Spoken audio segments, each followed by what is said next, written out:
Don't they have to be present if they're nominated from They the don't need floor, to or be- have sent a letter saying they will take it? Exactly. As a floor nomination, there does have to be the recognition that they did agree to that. I guess the intent, as long as there's not really aggravation in the group, it'll run smoothly. But Yeah. you should make sure you know the rules in case you have a fly in the ointment Right. that really wants to buzz.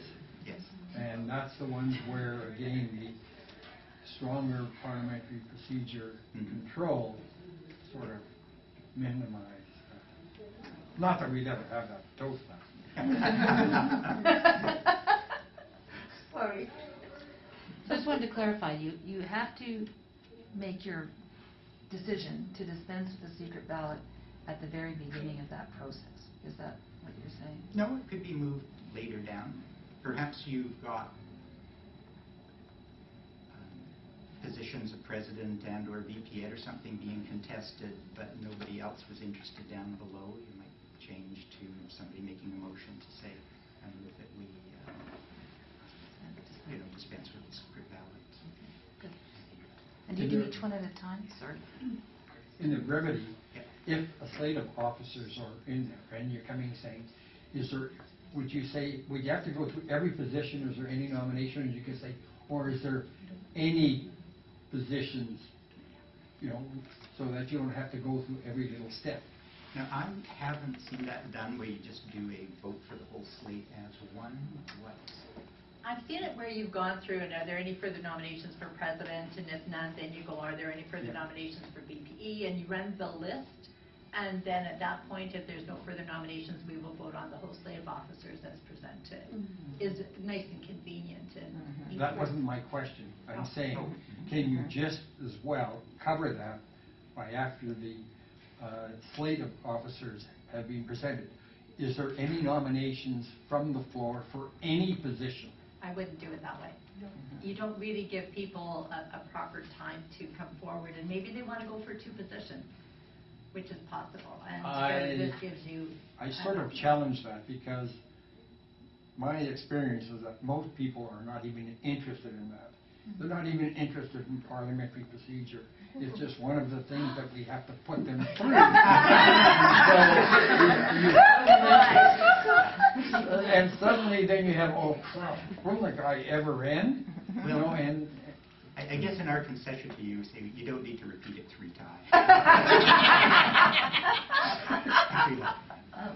So when you're, is it appropriate, because this is what we've done for 5 years, we like to really encourage people to be part of this, so we kind of explain a little bit what the president's role is, and then say, the nomination committee has brought forth this, or do you do the whole nomination slate and then just stick to roles rather than explaining what might be involved? It's just something that kind of often will get someone from, to be interested in doing the position, and we really think that's important. Well, I would say that would be a club culture thing. Okay. It's not bad, but when the goal is to get through it as quickly as possible, no, that's different. then no need to do that. No. If I may, clubs often do that before, with the nomination committee, have contracted everybody who's going to be there. We have that information available, and it keeps the elections and the business portion shorter. So I would just like to state that in the contested elections, if you've got a couple of people or several people running for president, somebody gets elected, those not elected may well decide to run for VP Ed or run for some other position down the road. So you go from top to bottom down the list of club officers. And one more question: are people allowed to make a little campaign speech before the voting? Club culture. are people We what? do. Campaign speech. Technically, after let's say you have 3 people running for president, somebody is elected, and those 2 then decide to run for VPE as well as the person that was nominated, so now there's 3 people. Technically, they should be allowed to give a campaign speech at that point. But why not for president? I don't understand. Well, yeah, they would for president too. If you have 3 people running for a role, then of course they have to give a campaign speach. Well, the same too, not doesn't matter. Or too. But the thing is that if you have somebody who wants to be on the executive, so if you have your fly who wants to be in the ointment, right? They want to run for president, they don't get elected. They want to run for VPE, they don't get elected. They should have the opportunity to campaign for each position. Right.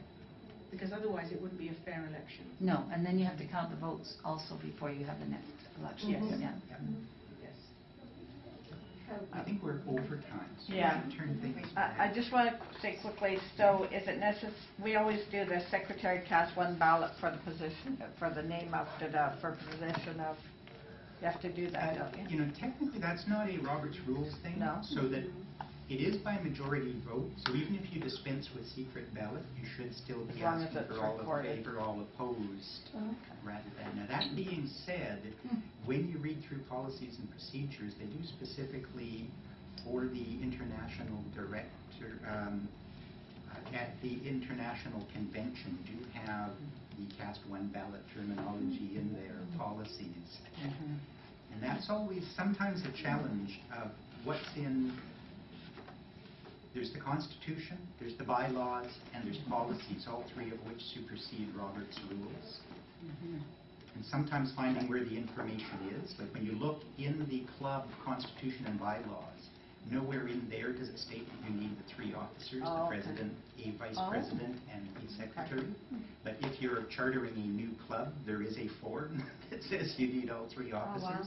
And if you look on the website, you can remove certain officers and you can't remove other officers. You can only change them. And it's because we do need a president, a VP, and a secretary. One procedure that we use at the club, and again, it's the culture that since way back when, is that we have our regular business session, and we stop our regular business and call a special business session right after it to cover our elections, and that's when the nominating chairman goes up there and runs that.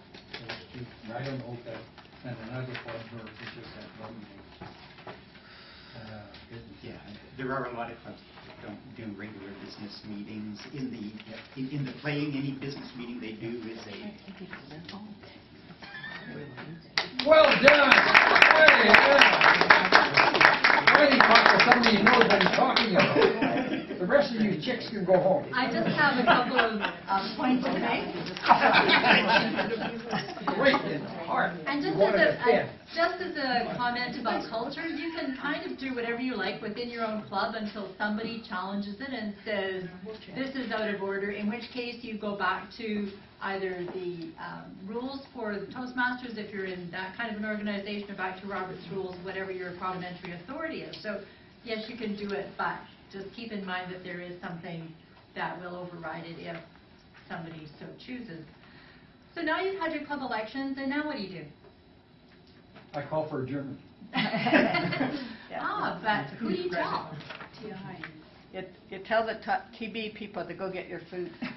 You actually, you're required, what we really want you to do, and according to the information from Toastmasters International, is to tell them. Yes. Toastmasters International about all of the positions that have been filled. There isn't any need to tell anybody in the district anymore. There used to be that they wanted to know separately, but now they're pulling it right off the district list. If you can do it electronically, that's the easiest way, of course, but if not, you can fax it or you can mail it in, and there is information for that as well. So that would be, nothing is finished until the paperwork is done, so that's your paperwork decision. For the commercial, we are part of the Parliamentary Toastmasters group, and if perchance you had a question about something parliamentary, and we come out to visit you, and we will bring programs on any topic that you like, and you're welcome to come and visit us. We meet twice a month, Mondays, at the Duckworth Center, room 2D11.